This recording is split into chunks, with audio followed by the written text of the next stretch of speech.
Hello everyone, this is our second lecture for critical reasoning. The first is YouTube lecture has been posted already. I want to talk by way of review about premises, conclusion, and then on to induction, deduction, truth, validity, and also the difference between cogent arguments and valid arguments. So first, by way of review, as is in the first section of those pages, premises are supporting statements in an argument. So again, to use a kind of mundane example, the last 7 days have been 85 degrees or above, therefore the next day or tomorrow will be 85 degrees or above. That's a conclusion is the latter statement, and the premises are the supporting statement. So we take conclusions from the premises, not the other way around. Although the way I stated it there, the premises came first and the conclusion last, you'll notice. But I could say tomorrow will be above 85 degrees because it's an indicator of a premise coming. The last 7 days have been above 85. So I can put the conclusion first and then the premises last, depending on how I want to write the paragraph, as it were. Also, you'll notice in some of your reading that there's a difference between inductive and deductive arguments. Now, inductive arguments are those whose conclusions follow with probability. Ignore the dictionary on this one. Well, the glossary in the back of the book is good, but the dictionary will say going from the particular to the general, particular statements to general conclusion. That's not what philosophers mean by induction. Inductive arguments are probable arguments. Deductive arguments, although the dictionary says they go from the general to the particular, that is not what philosophers mean by deductive arguments. Deductive arguments are arguments whose conclusions follow with certainty. So my argument about the weather just a moment ago was an inductive argument, because even if the last 7 days have been above 85 degrees, doesn't mean tomorrow will be above 85. The Yankees, going into yesterday's game, had lost 7 games in a row. Did that mean they would lose the 8th game? Well, no, they won finally. So you can't always say that what has happened in the past will happen in the future. You're assuming, if that's the case, you're assuming that the future will replicate the past, and that's only probable. It's not certain. Now, with deductive arguments, the old standby that you see in most logic textbooks is all persons are mortal, Bill is a person, so Bill is mortal. You have a universal first premise, all persons are mortal, and anyone who's a person fits into that category. That's why it's called a categorical syllogism. Bill fits into the category of person, so Bill too is mortal, he will die. That's what a deductive argument. You'll see these in mathematics. David Hume, a philosopher, philosopher from the 18th century, said that the purest forms of logic are found in arithmetic, algebra, and geometry. So if I say that 7 is greater than 5 and 5 is greater than 3, then I can deduce that 7 is greater than 3. That's a certain argument. So there's the difference between induction and deduction. Induction, probable, that's the buzzword. Deduction, certainty or necessity or inevitability. You could use any of those words there. Now back up for a minute, because we haven't talked about the word truth, but we'll need it for the next section. A true statement is one that corresponds to reality. So a true speech is one that corresponds to reality. So if I say that the stock market crash occurred in October of 1929, I've uttered a true statement. If I say that it occurred in October of 1931, I've uttered a false statement. The last statement doesn't correspond to reality. History books record that it occurred in October of 1929. If I say the Yankees have won the most World Series of any team in major sports history, that is a true statement. They've won 27 World Series, more than any football team, basketball team, or baseball team. So true statements correspond to reality. False statements do not. So that's the only definition of truth we need to go by. There are other definitions of what truth is. There's the pragmatic definition of truth when you get to the American pragmatists and William James. We don't need to go by that. There's also the coherence definition of truth, that is that all statements must cohere with a body of truths established in the past. That's conservative. True statements in general are statements that correspond to reality. Now back up for a minute with induction. There's something I thought of called the law of induction. The difference between induction and deduction is not some academic distinction merely. It's something that could save your life. Some person might say, I've texted while driving 7 times in a row and nothing has happened to me, so I should keep on texting while driving. Well, the 8th time might be the thing that leads to the crash. There are all these scare commercials on TV about people texting and driving. Or a person can say, I've successfully navigated grocery stores and other stores and gotten my takeout through the COVID virus so far, so I can let up a bit. I call this the law of inductive reasoning. It's apt to make you let your guard down, and then just when you do that, something could happen. So I think that that's the way inductive reasoning works. It often leads to a tragic result. A person can say, well, I've had scans of my lungs for 30 years while I've been smoking, and there's never anything has turned up there. And so the person goes on smoking. Lo and behold, one day the scan of their lungs turns up a spot on their lung. So you can't go that by assuming that the future will replicate the past. That's I call it the law of inductive reasoning, and it's a very dangerous thing.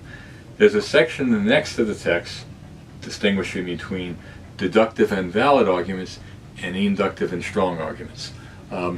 If I say that all 45 presidents have been male, therefore the next president will be male, that is an inductive argument because, well, right now, since there are no female candidates, it has the structure of an inductive argument. It's actually a certain one because the next either Biden or Trump will be the next president. So, but in any case, that's based on that's a certain argument. If I was to say, even though it's false, all the last 45 presidents have had beards, therefore the next one will have a beard. That's not necessarily true. That's inductive and strong.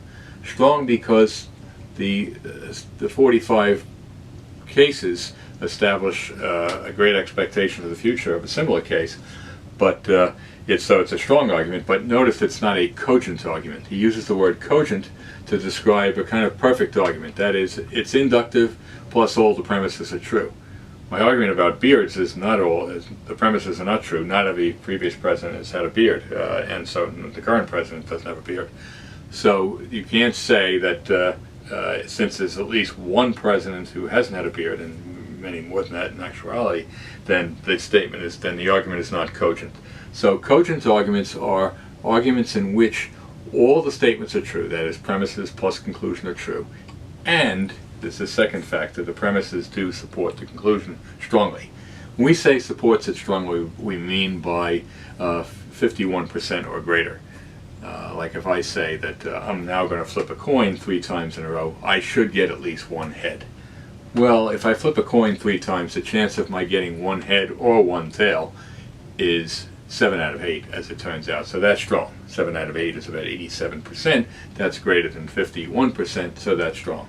Anything less than that is weak. If I say I'm about to flip a coin 3 times in a row and I will not get one tail, or I will not get one head, well, that's about a 1 out of 8 chance, or 0.125, and that's weak. So strong doesn't refer necessarily just to the truth of the argument. It must have strong refers to how the premises support the conclusion. If they support it strongly, then the argument is a strong argument. But to be cogent, which is like the highest in the inductive realm, think of it as a pinnacle. The highest level of inductive argument is a cogent one, where the argument has 2 characteristics again. The premises support the conclusion strongly, and all the statements are true. Then he moves to a section called Deduction, Valid, and Sound. And let me go back to my previous example as an example of a perfect argument. All persons are mortal, and Bill is a person, so Bill is mortal, is deductive. Valid, now we're going to throw in a new term here. Valid argument is one where if the premises are true, it's impossible for the conclusion to be false. So if all persons are mortal and Bill is a person, it must be the case that Bill is mortal. You can't say Bill is immortal or not mortal, because that is not supported by those premises. So what did we just do? We used that age-old argument that's found in textbooks: all persons are mortal, Bill is a person, and Bill is mortal, and we found it's deductive, and all the statements are true. There were 3 statements, and you can write next to them T, T, and T. When you have that, you have an argument that's deductive plus true, and deductive plus true equals sound. So sound argument, think of sound, I always have thought of sound as a synonym for perfect. There's nothing wrong with a sound argument whatsoever. If I say the greatest baseball team of all time is the team with the most championships, and the Yankees have won the most championships, then the Yankees are the greatest baseball team of all time. All the statements you can assume are true, if that's what you mean by greatest, has won the most championships or World Series. And we know that it's true that the Yankees have won the most. They've won 27. Then the Yankees are the greatest team of all time. True, true, and true. Plus the argument is deductive, and we just said if an argument is deductive, valid, plus all the statements are true, then it is a sound argument. So in the deductive realm, you can draw a line and put deductive on one side and inductive on the other.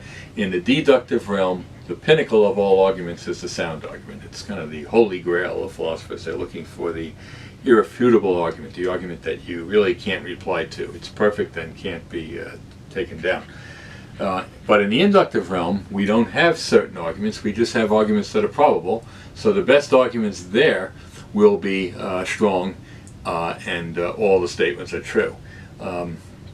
If I were to say that in the first 200 plus years of American history, the greatest president has been Abraham Lincoln, of all the 45 presidents, therefore the next president will not be as good as Abraham Lincoln. He'll be still the best president of all time after we have the 46th, which looks like Biden based on the polls.